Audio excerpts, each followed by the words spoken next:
Xbox, Record This is a podcast celebrating all things gaming, food, and the good old days. If you'd like to find out more, head to xboxrecordthis.com.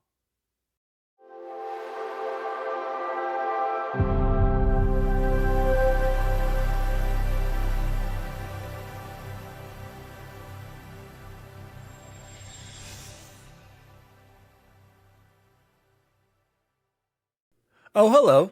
DaddyDWALLY here, and welcome to Xbox Record This. Oh my gosh, look at that freaking incredible mega desk station that my assistant to the co-host just showed us. Welcome to Xbox Record This, episode 36. And I was thinking about this, guys, before I introduce you.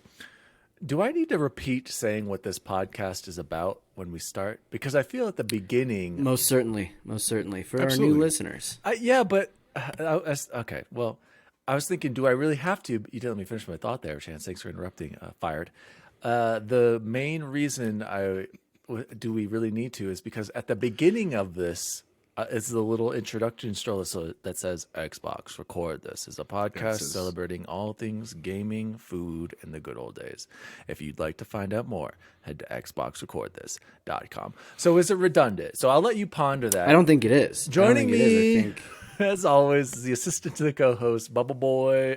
Oh, shoot. No, I'm sorry. He's fired. Chipotle Bear. Fired. How are you, my friend?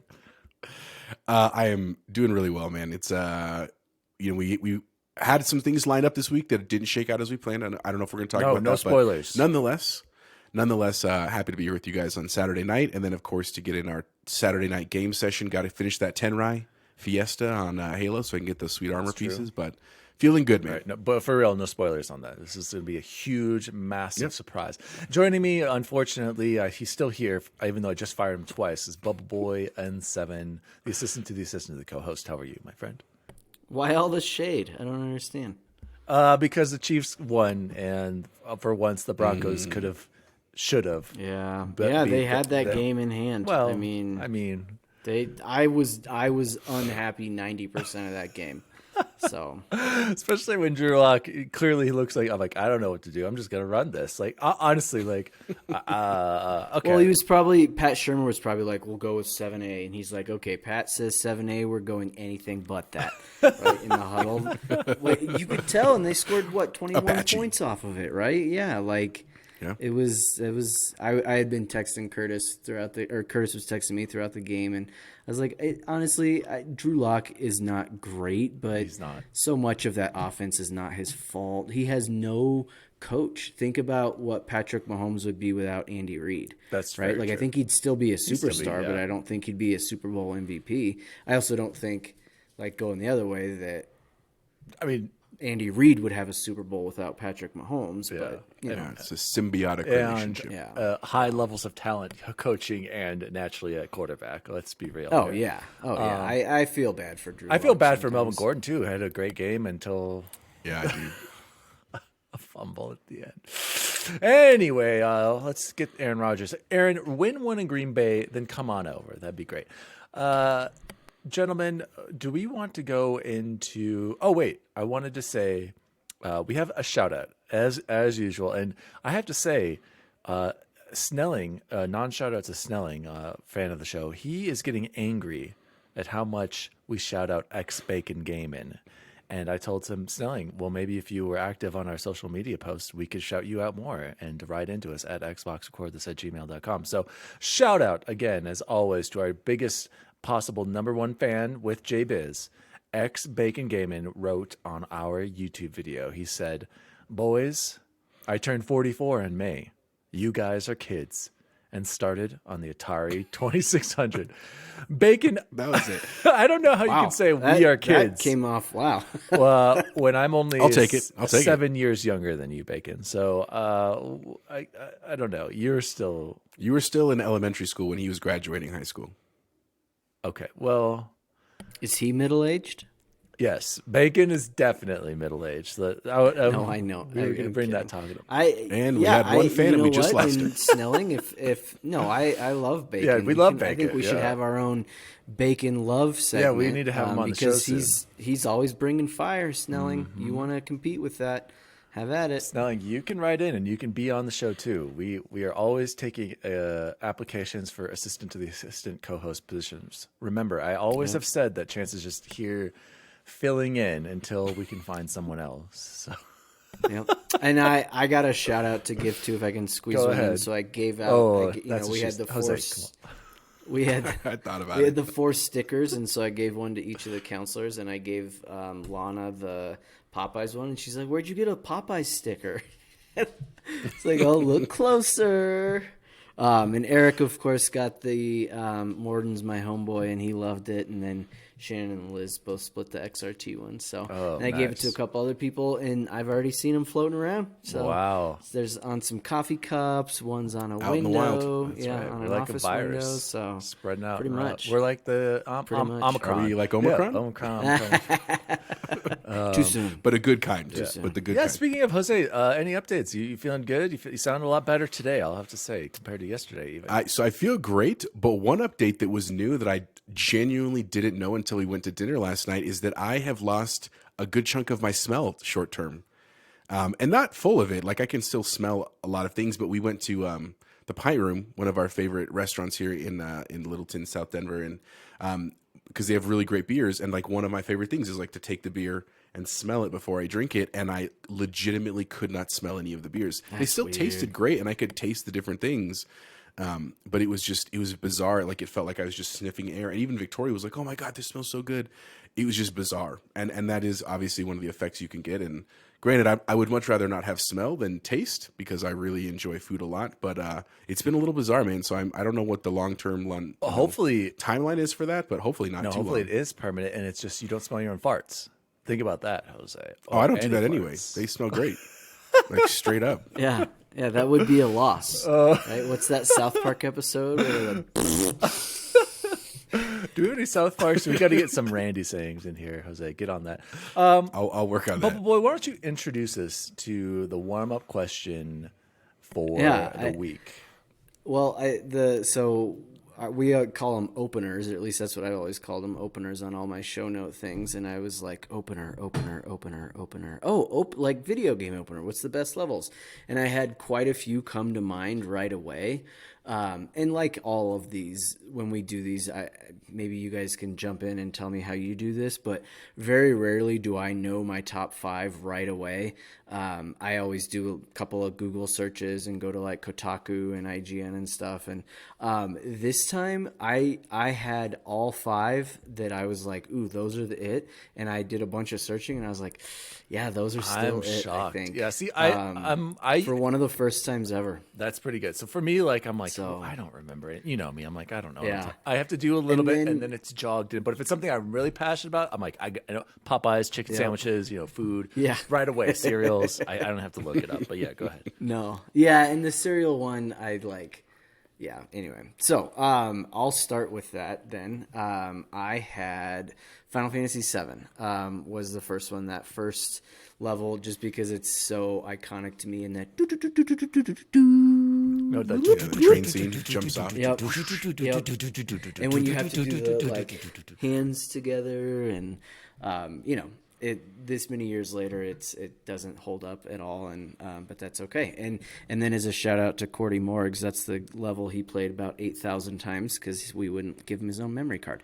Number 4, I had God of War 3, which is the one where you're going up Mount Olympus and you're on the Gaia, and it's as cinematic as they come. I haven't had a chance to ever replay that game, or didn't really have a desire to, but I think I wouldn't mind replaying the beginning of that game. Sorry, what was that one again? Mm-hmm. God of War 3. God of War 3. So I think it was the I don't first know that one on sorry. the PS3, wasn't it? If I remember right. Yeah, and they really pushed the limits of that system. Oh yeah. Number 3, Skyrim, because I was like, how many other games do you start off where you're on doing your Green Mile walk, right, on death row, going to get your head chopped off, and just that being in that little rickety wagon is so iconic to me. Like I just picture that really, really easily. Dan's been there like 16 times. Yeah. Oh, no, way more, way more, Jose. Yeah. And then the big dogs. This is where the daddies come in here. Is Uncharted 2 Among Thieves. I think is probably one of the most classic opening levels with that train. And I love how it's the opener, but then you also go back to it. I think that's super well done from a storytelling standpoint and a writing standpoint. That yes, it's the opener, but it's actually probably 4/5 of the way through the game. Like you're towards the end there. And this will probably come as no shock to anybody, but the start to Mass Effect 2 comes in at first place, and you're just like, oh my God, Commander Shepard's dead, and it just the whole thing. It was too good not to have as number one. There was a part of me that I almost wanted something else to beat it, but I was just like, no, I don't think so. I think it deserves to be there. So I'll go next, Jose. So I want to say Skyrim, of course, should be on there. But I picked some other ones just to mix it up. But of course, Skyrim should be on this list. But like I said, I'm trying to be a little diverse. I included one that was recent, and one I think you're going to be pretty surprised about. So these are all great, but I'll just go in the order I have them written down, and it might be 5-1. Metal Gear Solid. When you open up, you're swimming in, you're sneaking in from the basis, you're on Shadow Moses, Hind D, the dialogue, the acting just at the beginning. What an incredible beginning mission to get into the base. And what the? Somebody saw me. So and then you gotta crawl in. There's the multiple entry points that blew my mind. I can enter the first or the second floor. I think there's even a third one. I can enter the front. Crazy awesome opening. Shout out again to Hideo Kojima, an Xbox podcast. Then I have this was probably the first. This was what really got me into gaming, honestly, was A Legend of Zelda, A Link to the Past. And I don't know if you guys remember this or played this. I think you have. Oh my gosh, you guys, Chance is nodding his head. Holy caca, I'm about to lose it. You can play this on Switch online. Oh my gosh, I'm going to lose it. You wake up. Literally, you wake up, your uncle is right next to you. He says, I got to go out and take care of some business. And then basically you go after him, and you're like, you can sense that he's in trouble. Oh no, that's what it was. Zelda's, you get this random message saying, help me, I'm I'm trapped. You have to come get me. You wake up, you're all by yourself in this open world. You sneak into the castle, and you come down, you find your uncle there. I don't want to give any spoilers, but you rescue Princess Zelda, and I think it's probably okay. Okay, yeah. So he's dead. 40 he's years dead, out, and you get the sword and shield from him, and you're like, oh my gosh, you can finally perfect. Oh my gosh, and so you finally are able to have some combat in there, and you rescue Zelda, and then you exit this church, and then boom, you're in the world. It's pretty amazing, Chance, especially at the time. What was this? 91, 92, somewhere in there. Then I have. A recent one for you guys, the opening to Halo Infinite, not necessarily the ship, the first level, but that's the opening. Or hear me out, the first boss. When you get out, that first moment when you come up and you're out into the open world, and the Pelican comes to pick you up, I was like, oh my God! Like I told you guys earlier when we first played it, it brought so much. Nostalgia. I hear feeling. you. It was going to be an honorable mention, but I didn't think it counted. But yeah, I know. I kind of stretched it. That's the first few, a couple hours of the game, really. But it can be, especially on Legendary. But thank you for allowing that. And then, unlike Chance, I did not, from the beginning when I played it, I did not like the opening to Mass Effect 2. I thought it was so lame that he got killed, and we're just going to build him back. I did too, actually. I thought it was bad writing, a horrible way to get you so everybody can start the game, because that's when it launched on everything. I felt like it was a cheap excuse to just kill off Shepard and rebuild him, and then get Cerberus in there somewhere. Which, by the way, everyone says Mass Effect 2 is the best one. The whole story of Mass Effect 2 is we can talk about it another time. But anyway, my favorite Mass Effect opening is when you first land on the planet and you're searching for Saren, and you run into Ashley. It's aged badly when that guy gets killed by those first two laser things, but it's very interesting. You're there with Anderson. When you get to the first part and you see the Reaper taking off, I was like, what the heck is this? It scared the caca out of me. And then getting to the Prothean artifact, I feel like 1 is a way better opener to the series. And then here's my number 1, and I remember, well, it's top 5. These all could be number 1, and this is going to shock you. Prey 2017.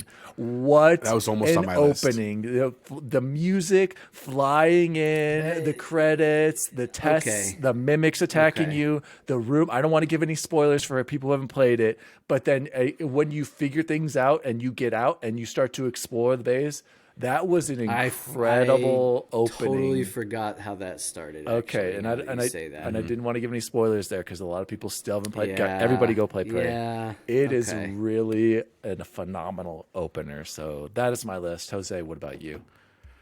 So I'm pretty happy. We have a pretty diverse set of lists here, I'll be honest with you, which is cool. So my honorable mention was actually the Uncharted 2 one, even though, because I do like Uncharted, I really do, but I was late to the game because I was already on Xbox at that time and I had to wait till I got a PlayStation and stuff. But I thought what was really notable was that obviously in Uncharted 1, like you learn all the game mechanics, you learn the gameplay, you know the style. And so in Uncharted 2, they really just skipped that. They're like, we're putting you right into a really precarious situation.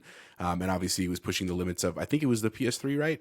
When that came out as well. So that was really cool. I liked that as my honorable mention. Number 5, like Chance's, I also had the Mount Olympus level from God of War 3, just because I really loved the God of War games. And I know Dan is not a huge fan of them, or just he doesn't see what's so special about them. To be honest with you.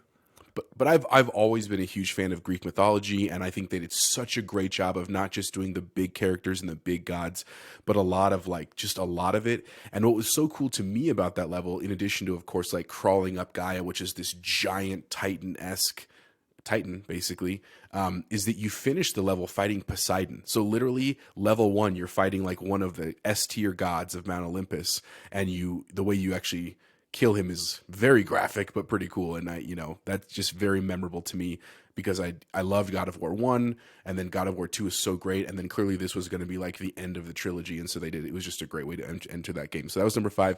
Number 4 for me was BioShock. I actually really liked the opening to BioShock, like a cool, like you fly in and getting into Rapture, and literally how like it's very much like, this is really cool, but don't know what's going on, and I'm like a little bit scared. And then obviously when you first meet the Big Daddy, like when you're like hiding, you're like, oh God, you clearly know you're gonna have to fight that thing at some point. So really appreciated that. Number 3 for me was actually really, really new, was Forza 5. I thought the intro to Forza 5 was freaking sweet. Well done. Where they said like, where you fly in and you get the 4 different kinds of cars and the 4 different environments. Like, I thought that was really, really rad. I'm jealous now. I should have had that one. That's good for you. Yeah, that was an awesome one. And then my number 2, which are top 2, which are very different from you guys, was actually the opening to Resident Evil 2, both the original and the remake. That's a great one. Just after Resident Evil 1, you're dropped off right into like infested Raccoon City. You're outside the police station, and you're like, it's fire and zombies and raining and like.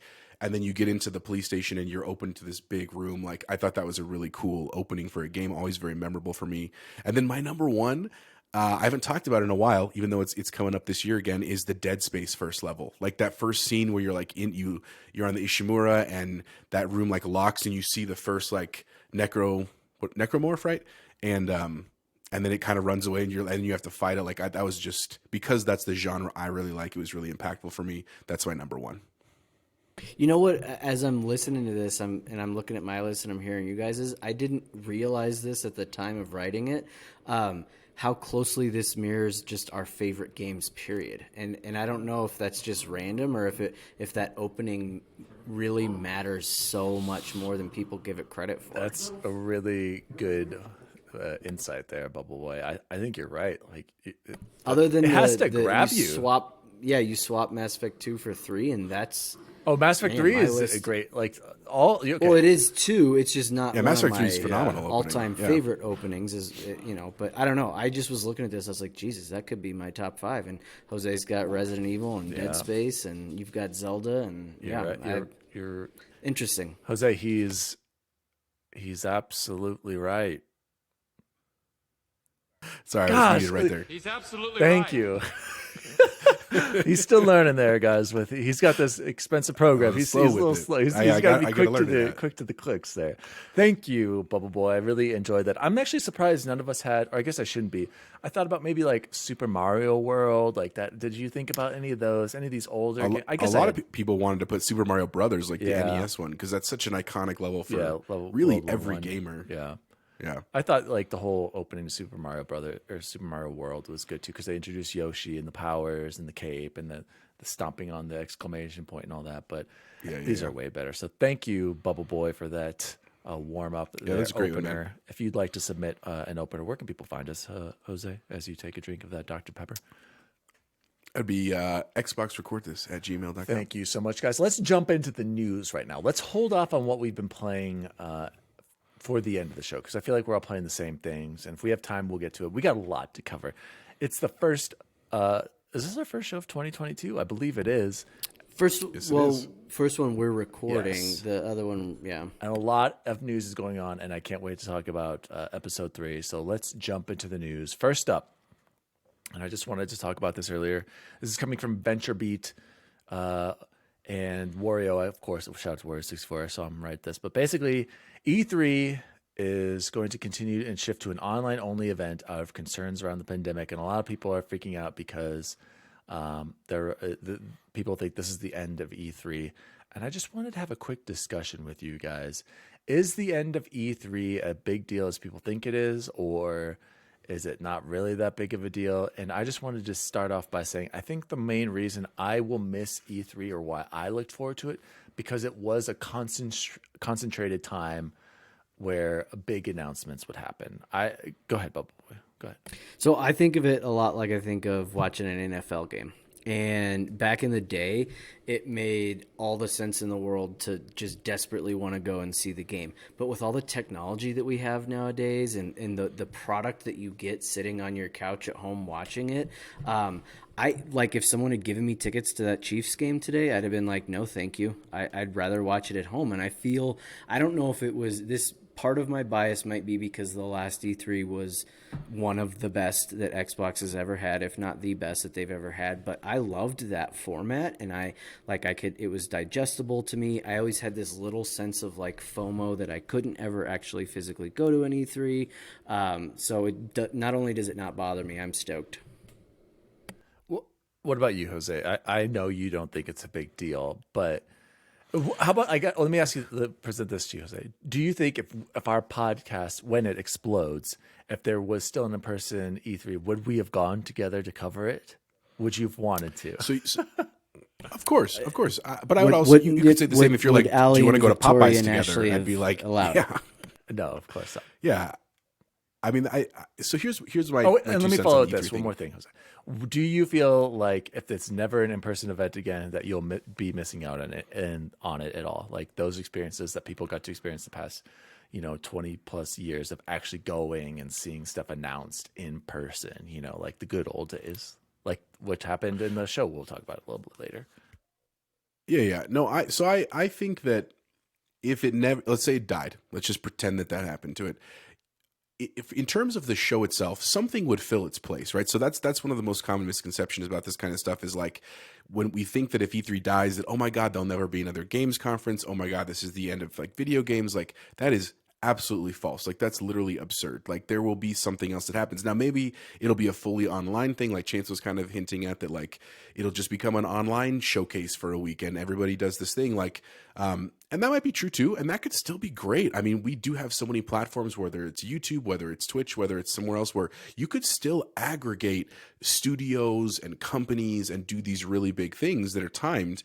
Now, that being said, I actually think eventually, assuming COVID either does truly go away or we find some way to mitigate it enough, I think big in-person showcases will still come back for lots of reasons. One is they are fun. They do create tourism for cities, so cities appreciate them. The other thing you have to think about is the vendors, right? So like not necessarily E3, but think about like Comic-Con, right? How many people go to Comic-Con just to buy stuff, whether it's exclusive collectibles, clothing, fan gear, to see celebrities, right? There's still a place for that, I think. And so, whether E3 dies or, something will fill its place. Interject right there, Jose.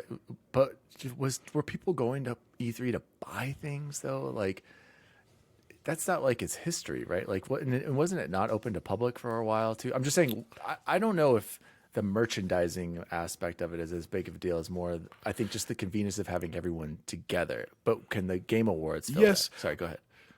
But remember, E3 used to be dominated by Nintendo. It was really the biggest platform for Nintendo because they were the ones that had like the most family-friendly games, right? And then PlayStation did join, and so did Xbox eventually. But now those companies are doing the opposite. Pre-COVID, I think wasn't it PlayStation that said, we're not going to be at E3 this year. Like, we're backing out. We're going to do our own PlayStation thing. So I think that this, if it does die, that might have been a product of something that was going to happen before COVID, right? And something I used to always talk about with my students in economics is like this idea of creative destruction, that when bad things happen, that sucks. And it's not like I want people to lose their jobs. It's not like I don't want E3.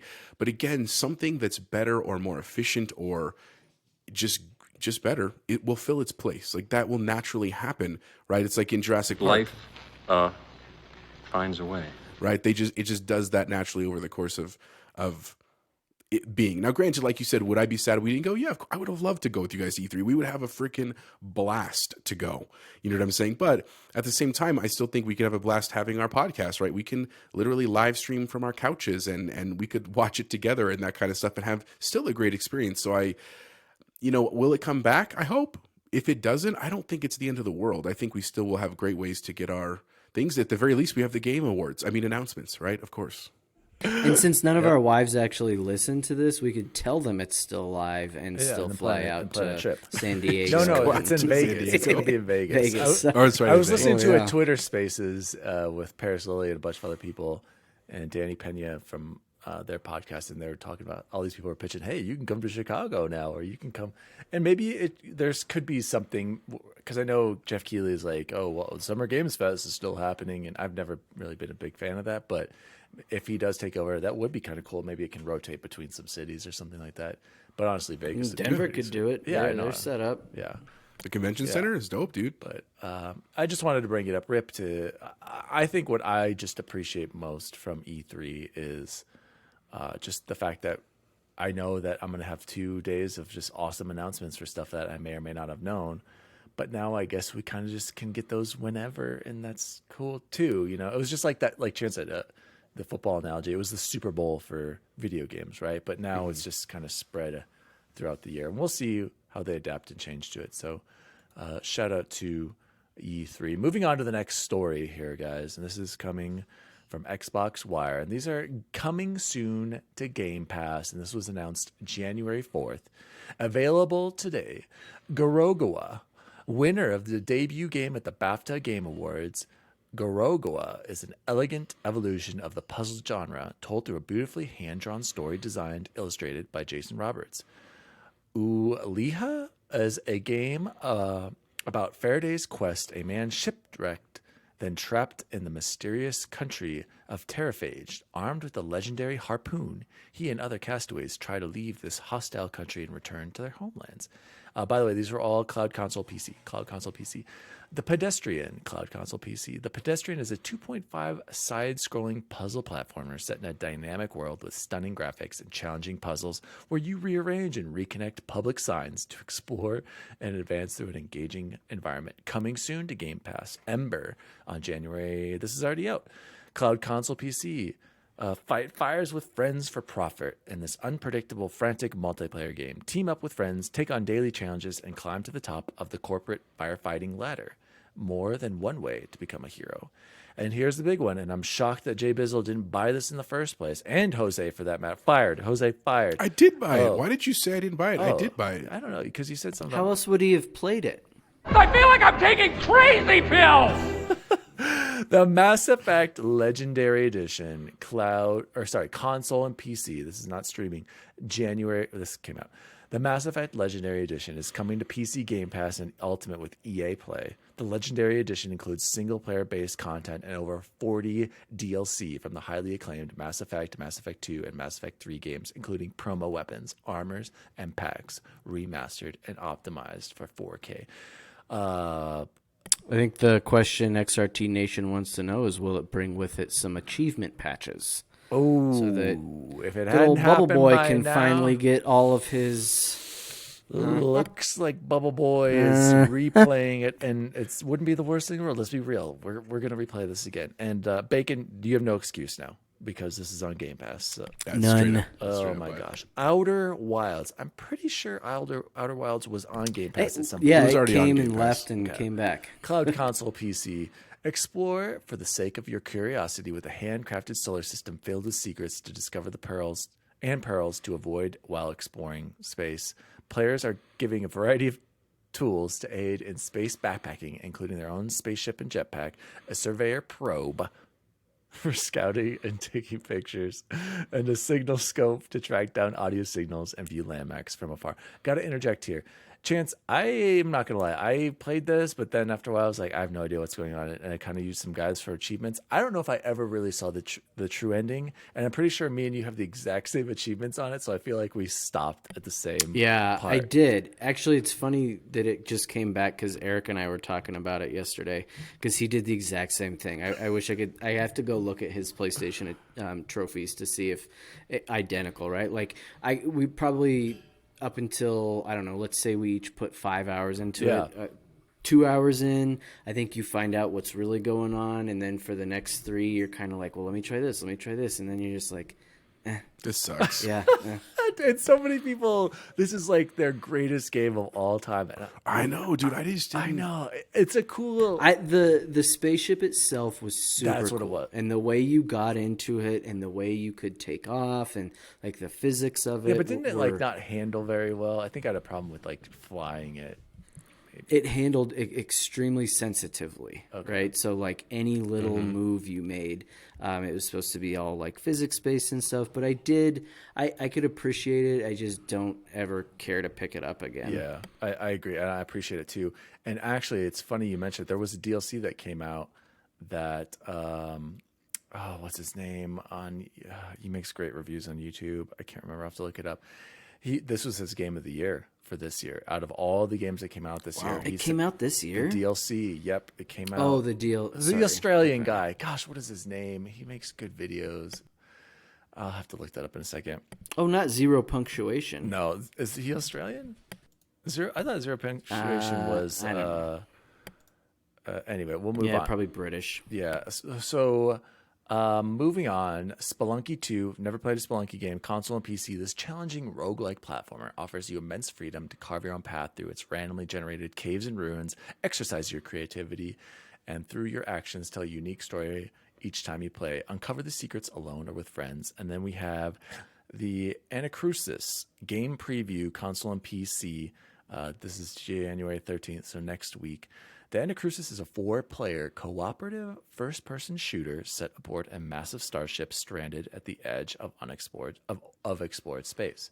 Team up with your friends in an infinitely replayable fight against alien hordes to unlock perks, weapons, and new ways to play to share with your team. Interesting artwork here. I have to say the picture for it. So those are some games. Jose, can you mute yourself? I can hear you breathing over there, you big dog. And then we've got... Could have been me falling asleep.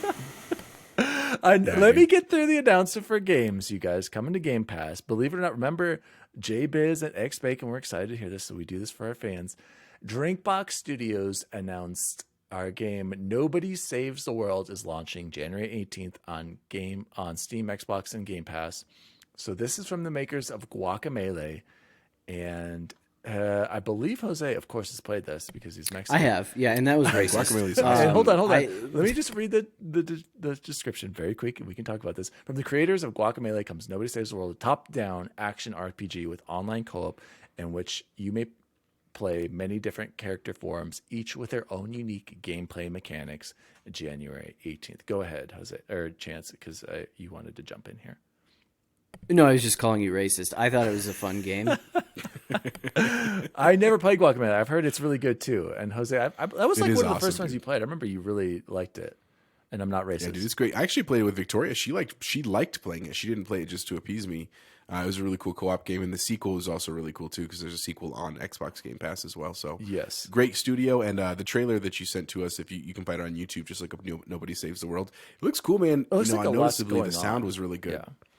Yeah, I mean it's reminiscent of like actually reminded me of Zelda, like a very like bizarre, crazy kind of Zelda, but just the actual like gameplay of itself looks cool. You know, I don't know if I'll buy it on January 18th. I'll be honest with you, but you don't have to with game. I mean, but I'm saying like I don't know if I'll play it. I should say right away on the 18th, but it's on there. That's what cool. I wanted to interject and say. Like, I'm not falling asleep because they're boring games. It's because my backlog is so enormous, right? And I still haven't finished Guardians of the Galaxy, and I still haven't finished Disco Elysium, and I still log however many hours of Halo every week because Halo keeps getting more and more fun, and I know so much else to do. And one more add to that list: Ubisoft Plus coming to Xbox. And Rainbow Six Extraction is coming to Game Pass when it launches. And I don't even know. Does anyone know when? Is January 20th is when Rainbow Six. Do you HBD. Chapo. Yeah, it's the birthday gift I didn't ask for. Did you play any of the Rainbow Six games, Jose? Rainbow Six Vegas 2 was I played one. Siege is fun against bots. And Rainbow Six Vegas was one of the best horde Rainbow mode Six games. Vegas was amazing. So you guys didn't really play much Siege, did you? I don't think either of you owned it. I have not played any. Okay, so it is cool playing against robots, and it's robots, the bots. It sucks that there's not a dedicated campaign to it, but the way they kind of try to get it in is similar to Titanfall. Remember where they would just basically drop you in the map, and then you kind of like did objectives as you were fighting the AI? Yeah. Except that Titanfall was fun. Okay. Dude, Siege is like one of the biggest games online. Like, I'm not even kidding. It's a huge game. I know. I wanted to catch you quickly, off guard. since it's on Game Pass, are we going to check this out? Formerly known as Rainbow Six Quarantine? You know, I don't know. If we all get on together, I would check it out. I don't think I'll play a whole lot of it, but I'd play with you. I'd rather play that Fireteam Aliens game. Actually, I would rather play Back 4 Blood. I'm telling you guys, Back 4 Blood is fun too. Yeah, I still want to play Back 4 Blood. Is fun. That's I another want to one. finish that. That is on my bucket that I want to finish. How about this? Is this Chance, let me go to you. Is it a big deal that this game is launching on Game Pass, or do you think this is a sign of the game being it's not selling well, and they're like, we got to put it on Game Pass? Wait, and also to both of you, let me add this last question. And I saw this as a tweet. I'm going to shout out to Ben Kenobi 2020 on Twitter. He said, if Game Pass Ultimate included EA Play, Ubisoft Plus, and first-party DLC, would you pay $20 a month? And as of right now, with about how many votes? 15,000 votes. So 15, pretty good 000. segment. Yeah. So to answer that, the I won't latter tell the part of answer your to that. question first, I will say absolutely. I'd pay $20. I voted pay yes, $20 without Ubisoft Yes. and EA Play. Agreed. I'll bounce back the question to you guys. Name the last good Ubisoft game you played, and then to answer the first part of your Division. question. Okay. What about Valhalla? years Didn't ago. you say Valhalla was like one of your I said top? good game, not decent game. Yeah, no, it You was said that good. was like It your top Assassin's Creed games. That was just last No, it was year. number 4. No, it was third on number his list. I 3 or thought it was 4. third. That's not a good. That's pretty good.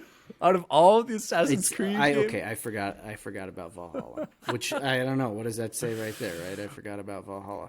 And Odyssey was technically mine. Origins. I liked Odyssey. Black Flag. Origins. I'd say Origins. I don't remember what else I was going to say. Do you think Quarantine is a big deal being on Game Pass? Or do you think it's... no. Also, because they don't think it's a big deal. They only priced it at $40. It's only $40 game. It's kind of an expansion to Siege. Yeah, so they don't think it's a big deal. Jose, before I let you answer, the question about $20, I'm assuming yes, but the results were resounding 60% said yes. The 12% said too much money.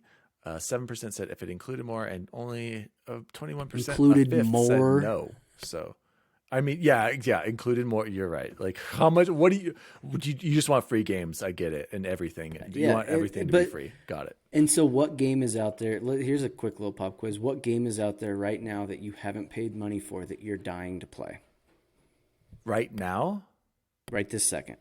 Like if it's out, not upcoming.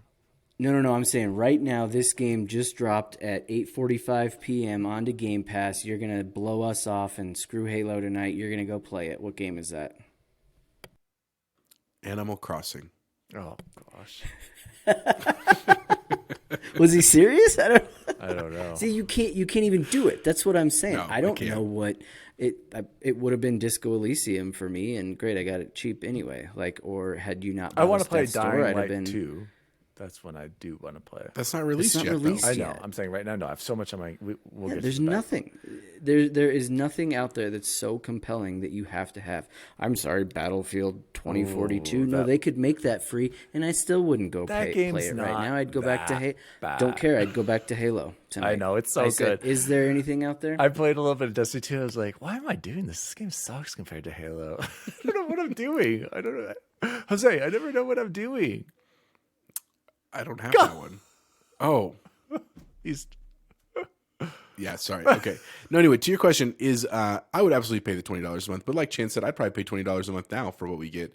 The only thing other than what we've already said is that I think this is, again, even though this isn't necessarily like, this is just Ben Kenobi on Twitter saying this, but it's showing the legitimacy of Game Pass once again, right? That it's gone from well beyond this like experiment, right? That might work and they might lose money, but it might get them to buy consoles or whatever, to like, nope, it is a legitimate tour de force that people are loving, and dropping the first party titles is killing it. And so, maybe these kind of tweets are the studio heads are seeing, or the Microsoft execs are saying like, yeah, that's a great idea. We should start doing that. And I'm sure they're working on it. It's like, you think Xbox hasn't asked EA Play if they would just permanently keep that on there, or if Ubisoft Plus wants to go there. It's just a function of now contracts and cuts and money and all that stuff. But it's definitely, I just appreciate it that it shows like Game Pass is really here to stay. Like, that's really what makes me excited. Yeah, and I was actually just last night after, gosh, Jose, I should have gone to bed. I don't know why I didn't after you got off Halo. I was watching YouTube. Did you stay up later? Yeah, dude. I went to bed at way 1:20. later. I'm on that's bad. I had to get up early for breakfast too. We were in bed at 6:45 Oh last night. my in gosh. bed. Lucky. Crazy.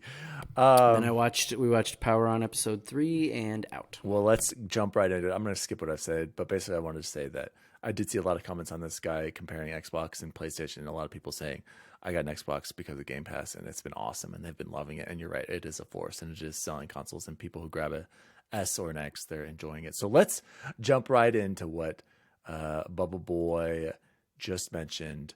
We are going to do our deep analysis of Power On, the story of Xbox, Chapter 3, and it didn't turn on. That's what she said. Jose's just, he's just missing. I don't think that one fits. No, I'm not missing it. That doesn't make sense. It does make sense. I'll give it. It didn't turn I'll give on. It to you, Bubble Boy. Were you a robot? Like an android? Well, I'm not gonna dig myself any deeper.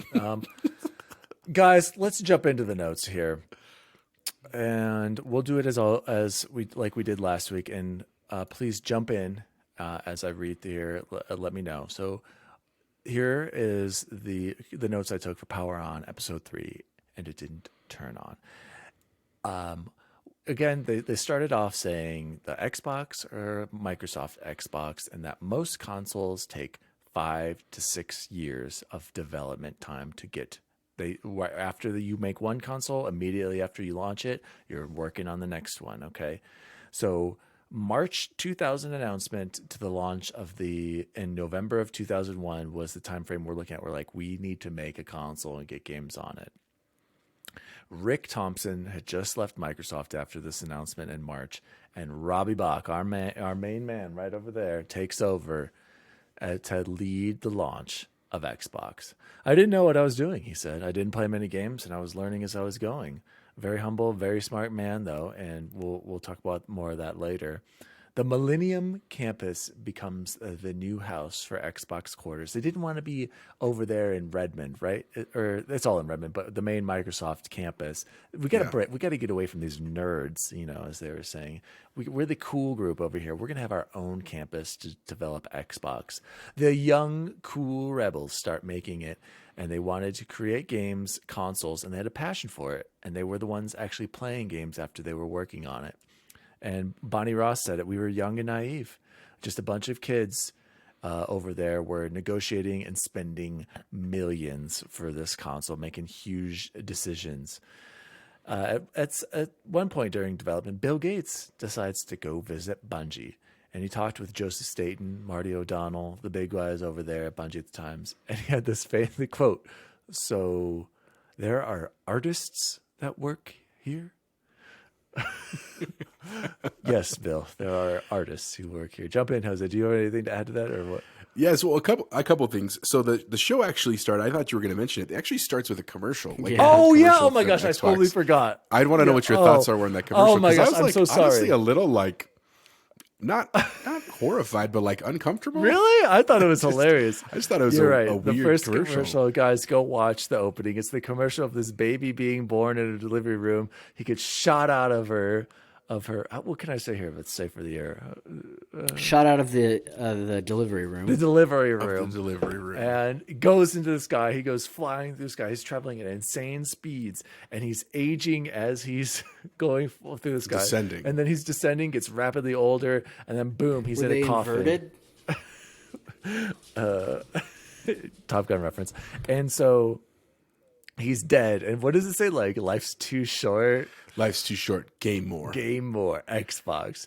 Pretty edgy stuff here for 2001, right? Jose, so... Well, it got banned. That's the guy areas, who's opening it said, like, Aaron Greenberg, it didn't he's get still played there. in a lot of places. Yeah.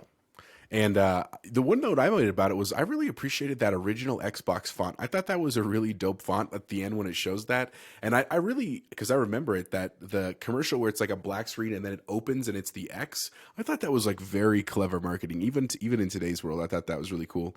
But no, the other stuff that you mentioned, the only things I wanted to mention is, just really speaking to the talent and strength of Robbie Bach. He even said, quote, "It was the worst 18 months of my career." Like, looking back, that was the worst 18. And it wasn't because he hated his job. I think he actually loved his job. It was because it was so hard. And the way he described it was he was the grown-up in charge of a bunch of children, except these children were given $1 billion and put in charge of making the first game console for Microsoft. $2 billion, I thought. Wasn't it 2? Well, they wanted to, but I think he only gave him 1 in that meeting. I could be wrong about that, though. It doesn't either matter. way. Billions of dollars. And I thought Shannon Loftus, because wasn't Shannon your Mount Rushmore chance? Wasn't she one of your Mount No, Rushmore? Bonnie Ross. Bonnie Ross was. But Shannon, she was one of the other females in Microsoft, and I think she's there for a long time, like 15 years. She said that what we've really come to realize is that video games are like Hollywood for nerds. And I thought that was like a very insightful quote, is that like, to the people that watch movies and like blockbuster movies, and they know celebrities and they know who they're dating and who their kids are and where they live and all this stuff. That's a very apt quote because, yeah, to our wives, who I know we kind of joke a little bit, they really just appease us because they love us. They could care less who all these people are. But to us, because we love this so much, like, we really do want to learn about it, and we appreciate, and like, how many people would see Seamus Blackley in real life and know who this guy is and what he's done. But if a gamer did it, they would be like, "Oh my God, give me on Twitter and like, I gotta shake your hands." Like, I think that was like a really great description. And then of course, like Dan said, I love that story of Bill Gates. I didn't know that story about when he went and because he's just so used to like programmers and khakis, and he's like, "So we at Microsoft have artists who work here," and everyone just looking at him like, he's like, "Are we going to tell him?" "There's a girl over there." It was good. It was great, man. It was a great opening for sure. So see, Chance? And I can piggyback right off of there, because one of the things that I noticed that we haven't talked about is how many people, I can only think of one, and I can't remember the name, that their tenure at Microsoft still says through the present. I think they're showing during the time of like when they're Which talking makes- about. yeah, Because Phil well, of Spencer course. says only till 2014. course. He's still there. There's a lot of them where I feel like their title at the time is what they're showing when it shows that. Well, and I think you're right. A and B, I think there's other things at play, but one of those things is what Robbie Bach said exactly. He's like, "This was the hardest thing we've ever done." Right. And I think you kind of do your John Elway / Peyton Manning right off into the sunset. Like, we did this. I'm out. I am retiring on top. Not that I don't think many of them have retired, but after the first 2 episodes, I was like, maybe that's why. But then after this one, I was like, I get it. Yeah. I get it that they were like, you know what, we have not necessarily bigger and better things to do, but just different. And they did grow up, right? And so some of them are probably starting families, and some of them were moving and things like that. And that human side, that human story side of things was just fascinating to me. And we'll talk a little bit more about that later as well. So CES is January of 2001. Microsoft has to have something to show to consumers. Horace Luke comes back, and he's the man, said Seamus. He has to put it all together in the new Xbox hardware. It was a miracle to put everything in the box, even though it was so big. That's what she said. Enters The Rock.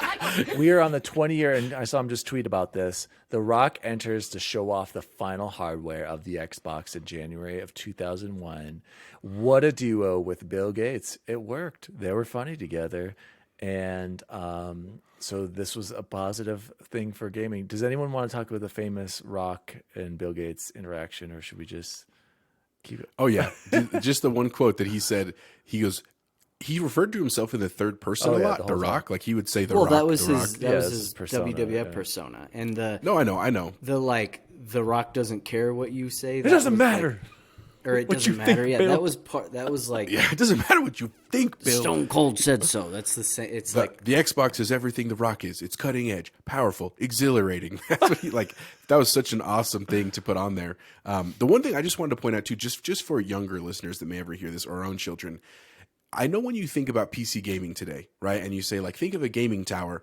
You imagine these like really cool black and silver and glass and RGB and like these amazing things. That is not what the towers of the 90s look like. They were literally Gray. that disgusting brownish gray that all PC parts were made of. And they were really heavy and they didn't do a whole lot. Wow. Thanks for blowing out my ears there, Bubble Boy. And literally, the reason they why Seamus sounded said like. that Horace was the man was because they basically gave him a computer internally and said, you need to put this in something cooler. Yeah. And so they did very briefly talk about that final Xbox design. And I agree with him. I thought that was actually a pretty dope looking design. It still holds up. Especially for the time that they did. So that's all I And wanted it to say. I still didn't mean to was cut you off, the but that's- X. The big giant X was there. Yeah, So- I liked on it better yeah. than the 360, and I think I like the cleanliness of the Xbox One, but I think I probably liked it better than the Xbox One even. The Series S is just gorgeous, so you can't. I think that's probably the best, but yeah, The S or X? Both are pretty good. X. Did I say You S? said X. It's okay. They're both, I think they're hands down their best hardware. The One X was also a good looking piece of hardware as well. So they didn't have enough time to create games up until launch. You can't do that. Games take a while to make. So Microsoft went to other developers for games. And one of these games, unfortunately, for Microsoft was Grand Theft Auto 3. They pitched it to Xbox, but it was rejected because going from 2D to 3D isn't going to be an easy transition. Not a smart decision on their part to miss out on that one. Go ahead, Bubble Boy.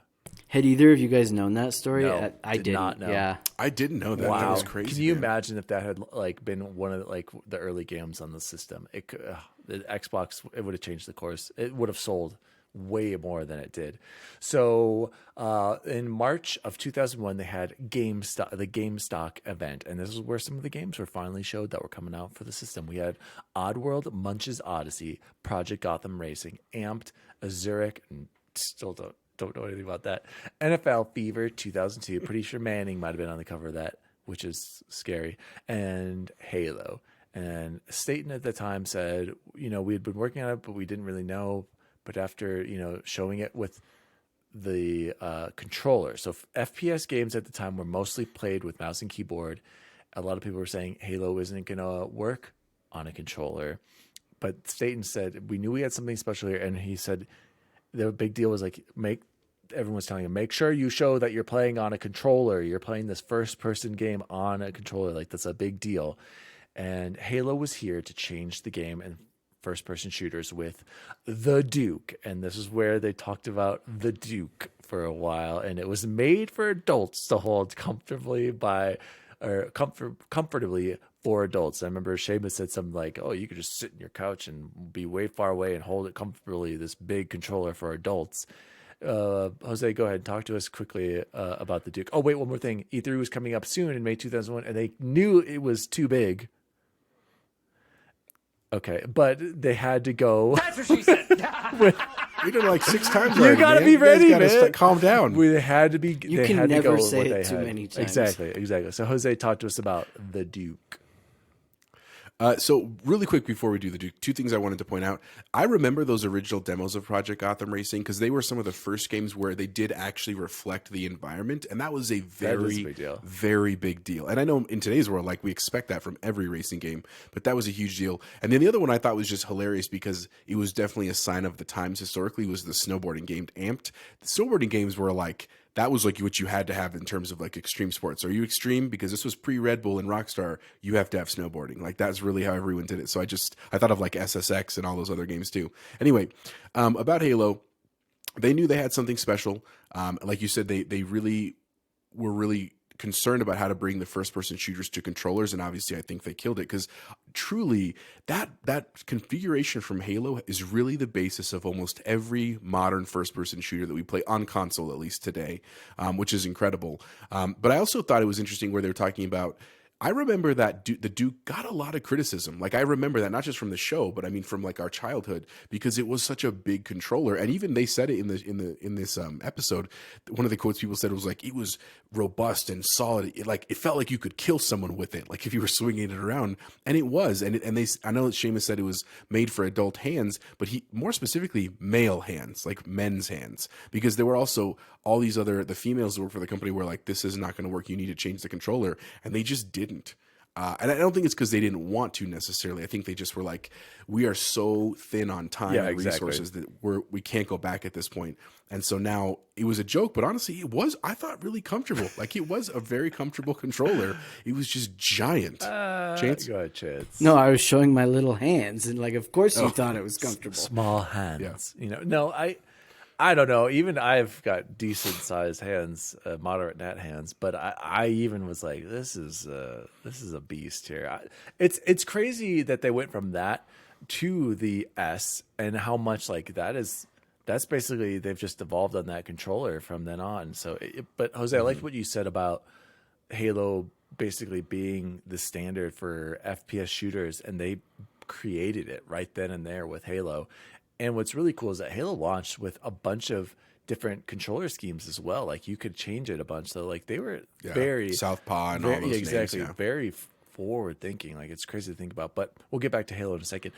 And here we go, guys. E3 May 2001. For some heinous reason, they decided to have the conference at 8 a.m. after Sony had just had their conference and an after party the day before. Robbie is up on stage and he says, and just like this, the Xbox will turn on, and he tries to turn on the Xbox, but it didn't turn on. So there he is. Cool as ever, though. Just kept going. Just kept pushing through. I was floored. I was like, that is as cool as it gets. Like, how do you not flinch and be like, oh, like, horrifying. Just have that like in your throat and like, there goes our $1 billion that Bill just gave us. I can't even comprehend and what how was he cool pulled is that like off. when you watch it, he transitions pretty well. He's like, well, when consumers get this, and then he brings out the box and shows them like this is what they're gonna get. He did as best as he could. Yeah, he just kept going. Okay, and so but that was the first big oh no, and then the bad news kept going. Games were running at half speed on the demos and show floor. Halo was not performing or running well, very choppy. The frame rates were bad. And enters in February 2001, previously to E3, Sega had just pulled the cord on Dreamcast and was going strictly third party. And they were going to be very dependent on other hardware manufacturers to get their games out. Peter Moore, who would later become a huge role at Microsoft later on. Peter Moore is at Sega at the time of E3. He's the head of Sega, basically. Comes back with some feedback to Robbie. And he says, developers don't want to make games for it. Retailers won't sell your product. And consumers don't think the product is very good and too expensive. And so after this not so good E3 conference and announcement and show, Robbie writes his letter of resignation as head of Xbox immediately. But Ballmer and Gates say no, keep going. Chipotle Bear Bubble Boy, do you have any thoughts on the whole on how Robbie was feeling and how he handled all of this at the time. I mean, I felt like what he was. I think what he was trying to do was be honorable. Like I think some people might have viewed it as like, oh, he's being a wuss, he's backing out. But I think he was trying to say like, look, I'm not good enough for this. You need someone who can deliver this because the Xbox deserves it. Microsoft deserves it. And I actually really applauded, even though it was a very tiny piece of this show, that Ballmer and Gates were like, no, you're doing great. Keep going. Like they were smart enough, they were savvy enough because they've clearly done this and they've launched a billion products, not just one, right? That they were like, look, there are always mistakes and trade shows are not everything and we do have something special. Like it really goes back to what that conversation was way back in that conference room where they said, this is something that's going to change the future forever and you guys are right at the precipice. And like, yes, we had a setback but that's okay. We're going to fix it and it's going to be okay. You talk about Halo. They showed a lot of the screenshots of when it was like being choppy, and I was like, "Whoa, that looks real rough." And you think about. I know the internet was a thing at this time, but you think about how dependent we are on like internet feedback nowadays, and we're like we judge things on what we see. Could you imagine that, like watching a live show and you see these choppy frame rates, like freaking Reddit would be aflame with everything, dude. And look at what happened to Halo just last year. Remember, and the last E3. Oh God, yeah. With the original wasn't that trailer. Bad, like to be honest. No, but it did look a lot better. But yeah, I couldn't believe they were showing that. What's even more crazy though is, we'll get to it in a second. Chance, any thoughts on your boy Robbie, or are you good? No, the only thing I'd add is I imagine that meeting was quite a bit more intense than they let on. And brushed it off. I can't imagine it was just like a quick phone call, or even if they were sitting in the same room, like no, you're good. But I do believe that was the message, right? But I'm sure there was a lot of like, oh, by the way, if you don't, you owe us $1 billion. No, I like how they said it was very honorable, and Robbie just seems like a really smart and intelligent guy. So. Yeah, dude. So total chaos now from May to the launch in 2001. So you've got parts, you've got regulations, you've got games, etc. Just a horrible, like Jose said, and Chance also mentioned, both of you guys said, you understand why after they launched this console, they're like, I'm done. I'm not going to do this. This was their big thing. I remember even one of the women, I can't remember, I didn't write her name down. She said like a lot of people had relationships and then none of them were surviving. They didn't even survive. Just like, a teacher's first year teaching is a common one. Like a lot of breakups happen then. So just a total crunch. And I'm surprised they didn't spend more time on it because Halo didn't launch badly. And when you played that launch build of Halo, it was pretty dang impressive. So I wish they would have covered a little bit more. But I think it is documented otherwise. Oh, I think that's coming though. I think that's going to come in episode 4. Okay. I guess you're right. They are talking about Halo. You're right. So, so we get finally to the Xbox launch in November 2001, Times Square, New York City. Gates apparently took 2 weeks off just to prepare for this event, was there to play and hand out Xboxes for the launch. We've got Edward Glucksman. Shout out to Edward. We welcome on the show anytime. The 20-year-old, this was his first time going into the city. He was excited to get an Xbox. He was the first consumer to play with Gates, get an Xbox, and Bill Gates whispers to him, "This one's on me, kid," and got his Xbox launched. The famous picture of getting the first Xbox. He also signed the box. Did you see that on the actual, like when he bought, Bill Gates signed in the green part of where it said Xbox. Yeah. So he has a box signed by Bill Gates. That's got to be worth some money one day. Very, very cool. Congrats to Edward. The team, they talk about how once launch finally got there, that the biggest reason why they were even to get to this point was that the team just believed. And I liked how that was a big word mentioned right there. And I also like that it ties into Halo. Halo, a bunch of its marketing material was believe. And they got... And Ted Lasso. Oh gosh. And they got the Xbox done and shipped. And it was an end of a special era, the launch of the console. Afterwards, Seamus Blackley and Kevin Backus left Microsoft for a new journey in games. And was the new console going to hit?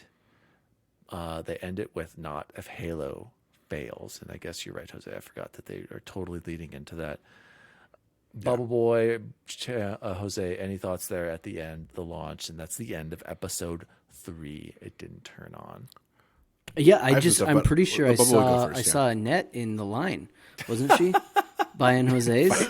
You know what's funny is She had the elbows. I'm pretty sure. I think it was Lori Cognito. He was saying like he was there. I think like there's some of these guys like Danny, like they were there at this launch, and it's dope, pretty dude. crazy that they're still involved and awesome and so cool. No, and of course it just reminds me of our time at Park Meadows and the dude coming out, like, like cheering him on. Man, but So cool. anyway, Jose, go ahead. No, the only thing I was just going to say that you can't. It's harder to describe. You really should watch that part of the episode. But they use the words, "We painted Times Square green," and literally not just buying the billboards and the electronic screens and stuff, but like they showed pictures of like the donut shop across the street had special Xbox donuts, and like they opened up the WW restaurant across the street so that the people in line could actually go and eat and play Xbox before they were going to do the big event. And I mean, like they really had to have put a like shout out to the marketing team, the very early marketing team of Xbox, because they just did it right. They knew what they were doing. And because that was the other thing they hinted at really quickly was that, like, again, as huge gaming fans, because we do this podcast, because we research these things, we have a lot more, like, honestly, criticism about the processes and the outcomes versus the average person, right? The average person just sees what's out there, and Microsoft understands that, and so that's why by doing this fanfare, people probably didn't know about all the that they didn't know, like, why isn't it weird that Microsoft makes a game system? They make computers. That makes sense to me. Like, they just were able to push ahead that way, and they did it really right. I mean, like, you think about that. What's a day launches like that? Where you think about like the Matrix did that, right? With the donuts, Chance had it.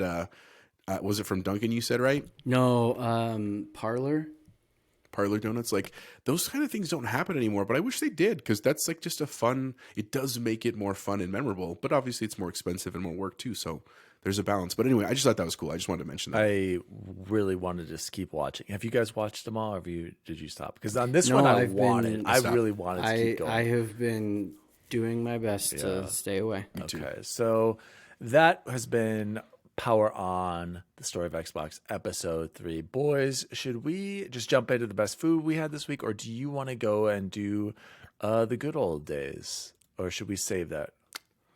No, let's do the good old days. We can do good old days quick. Okay, Yeah. Bubble Boy. I don't think there's a ton to talk about. Yeah, about this each one was. of them, Yeah, but we're gonna do a quick good old days here, guys. Bubble Boy, let us know what we're talking about here.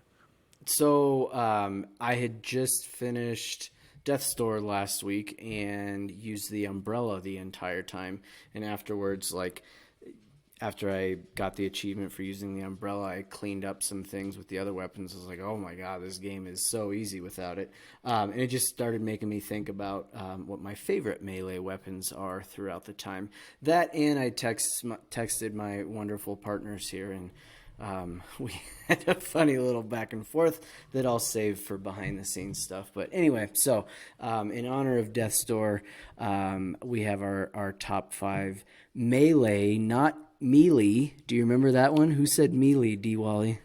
It was Dan. What? No, I would say melee. No, I don't remember. melee. Do you remember melee? Dr. V. Do you remember eating lunch with him? Oh my gosh, that's a. The melee. I was like, dude, you're a doctor. You mean melee? Yeah, I've heard it's. Yeah, it's it's always melee. been melee to me. But let's have Chipotle Anyway. Bear go first, and then I'll go, and then you close it up. Chance All about right. that. So I started thinking about this, and God, you could obviously go lots of different ways. There are just millions of games. I didn't define it strictly in first-person shooters. Like, I was kind of started there because that's where you think That's of like where the I went. melee function. But I didn't. then I went. Hold on. Let's have a quick Much further discussion about that. I did say this was hard for me because when I think of melee weapons, I do think of FPS and like strictly attacking somebody with anything that's not a gun, really, right? And so like when people are like, "Oh, the sword from the Hyrule sword in Zelda, the Master Sword," I'm like, to me, that's just your primary weapon. No, that's a melee weapon. I didn't count those, so I'm just gonna let you know right now. I went the other way. No, and so I did the other way. I There you didn't. go. I saw the Hyrule Sword too, and I felt the same way. I just like, I don't want to put that there. But I said, I do have some that are not from first person. Actually, I think about it's half and half, because I think they were just very iconic weapons, and they were very cool to me. So 2 honorable mentions really quickly. One is the Riot Shield from Call of Duty. It's not technically a weapon, but it's your melee attachment, right? And I just think it was a really revolutionary thing to add in a game like Call of Duty, because it adds this element of defense, which is, that game is really not a lot of defense. It's mostly offense, but I thought it was a really cool element, and people that use the shield really effectively are good at the game. Like I think about Nico, shout out to Nico. Nico uses the shield a lot when we play, and he does it very well.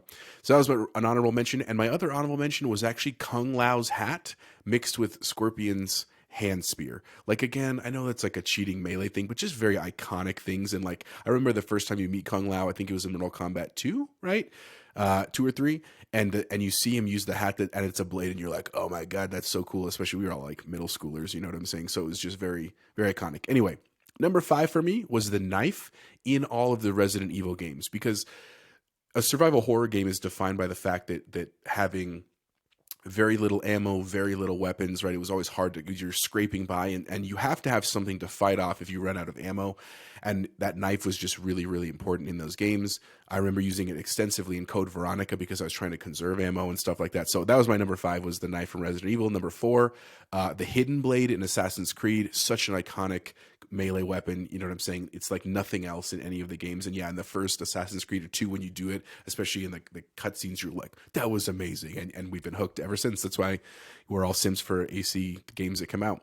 And then number 3 for me was the Blades of Chaos in God of War. I know, again, Dan doesn't love it. I just think that was such a cool idea for weapons, like these chains that are literally burned and melded with your arm, and that you're a beast with, and that kind of stuff. Then the last two, number 2 for me is the Lancer from Gears of War. I'm not even a huge Gears head. Like I played the games, I like the games, but I'm just not the like, can't wait for Gears 6.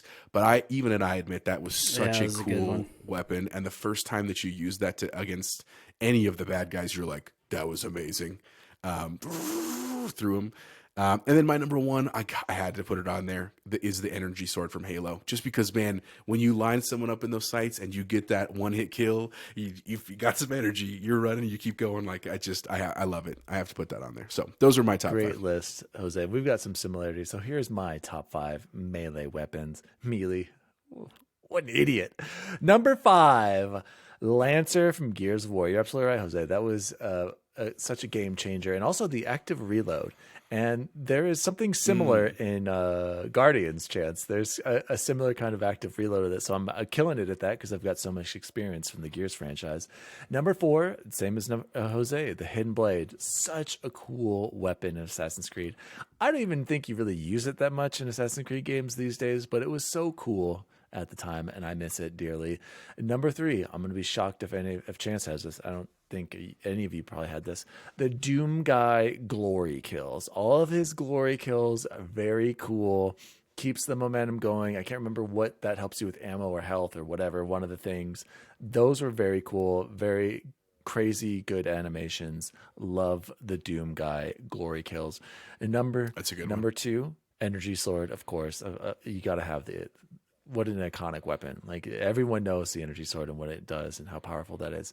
But my number 1 favorite melee weapon of all time is John 117's elbow. The old classic melee from the old Master Chief. Just give me a in all of my Halo games. If you look at my stats, my number 1 tool of destruction, melee, and it even shows an elbow, I'm pretty sure, in Halo 5 or something. So shout out to the greatest melee weapon ever created in all of video games. They defined melee attacks in first-person shooters.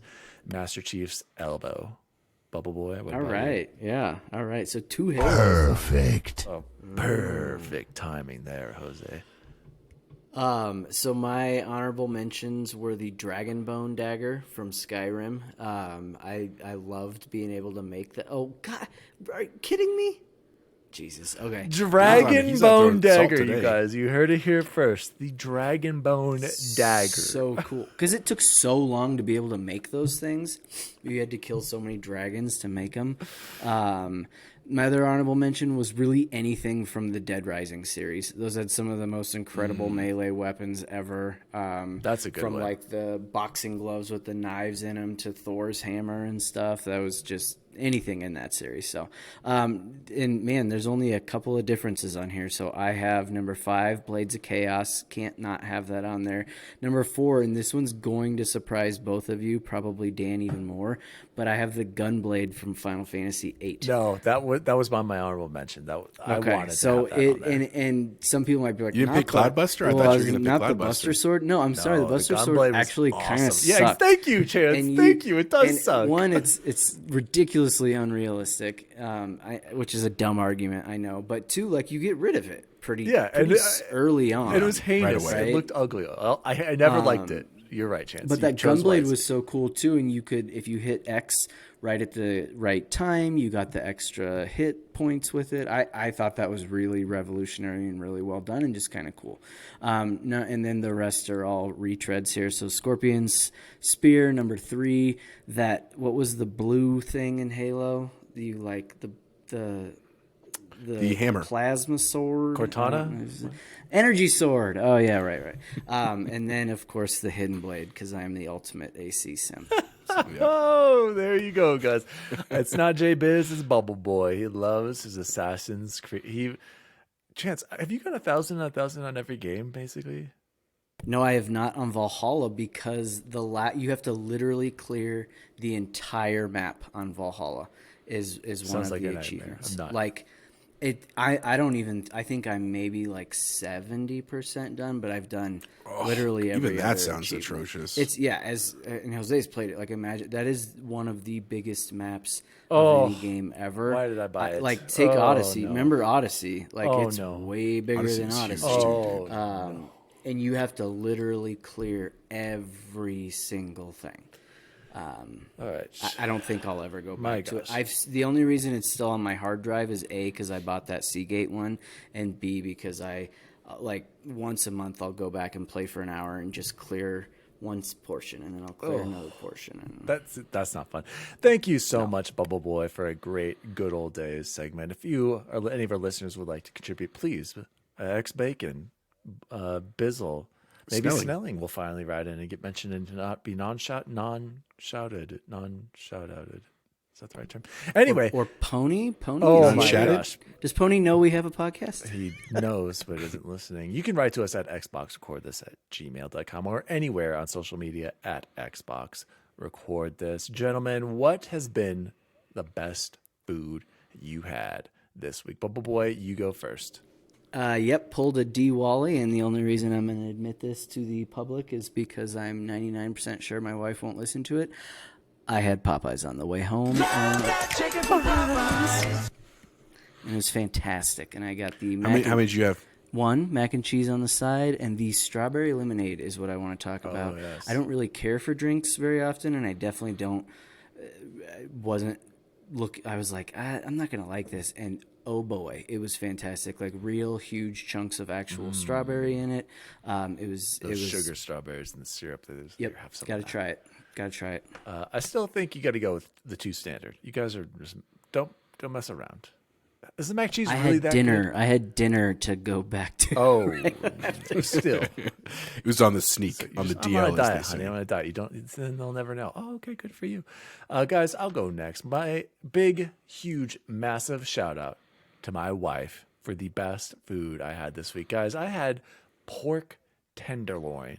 And I honestly don't think I ever had pork tenderloin growing up as a kid, because it was like a rich person's food. Like, I honestly think if my mom and dad, it's not. I swear to you, I don't Pork. remember having this. I swear to you guys, I don't remember having this as a kid. If we had meats, it was like burgers or steak, and the steak was like once a month. Like, we were po, as they say.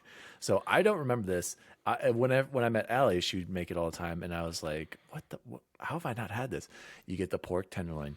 You get some of that sweet and spicy Sweet Baby Ray's. That's the best barbecue sauce. It's also, she made a big tub of the Suddenly Salad bacon and ranch pasta. You know what I'm talking about? Oh my, that was the side. Yes, I do. And then some salad as well. Phenomenal. The best food I had this week. Shout out to Allie for the pork tenderloin, the rich person's food, along with the boxed Suddenly Salad. That was delicious.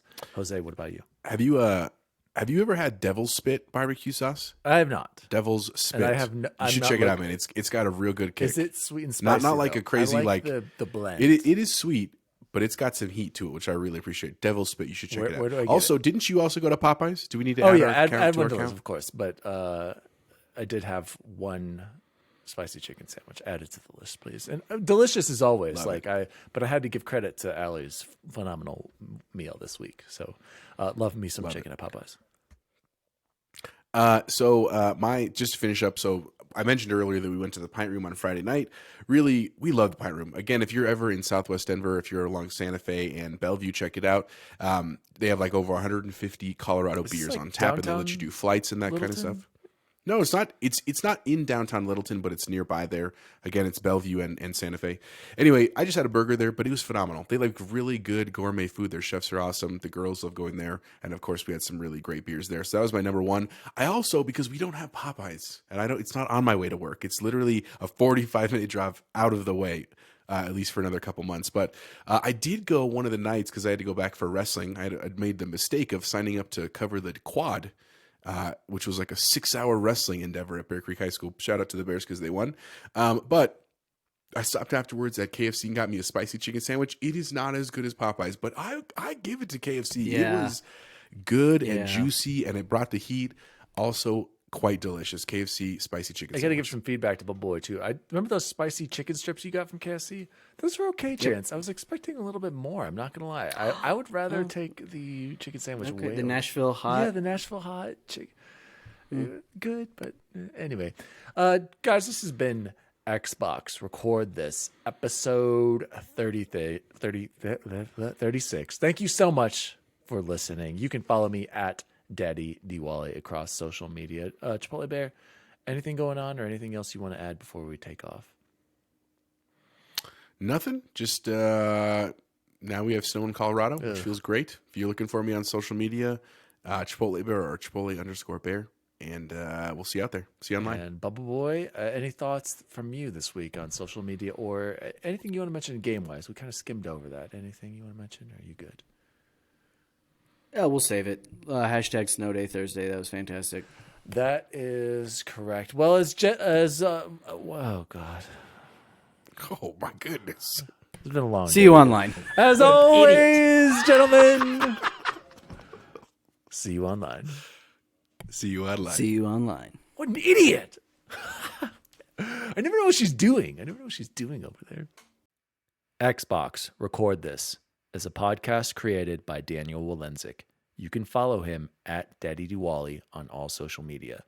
The assistant to the co-host is Jose Martinez, and you can follow him at Chipotle_Bear on Twitter. The assistant to the co-host is Chance Siegel, and you can follow him at BubbleBoyN7. You can follow the show at Xbox Record This on all social media. If you'd like to find out more about the show, visit xboxrecordthis.com.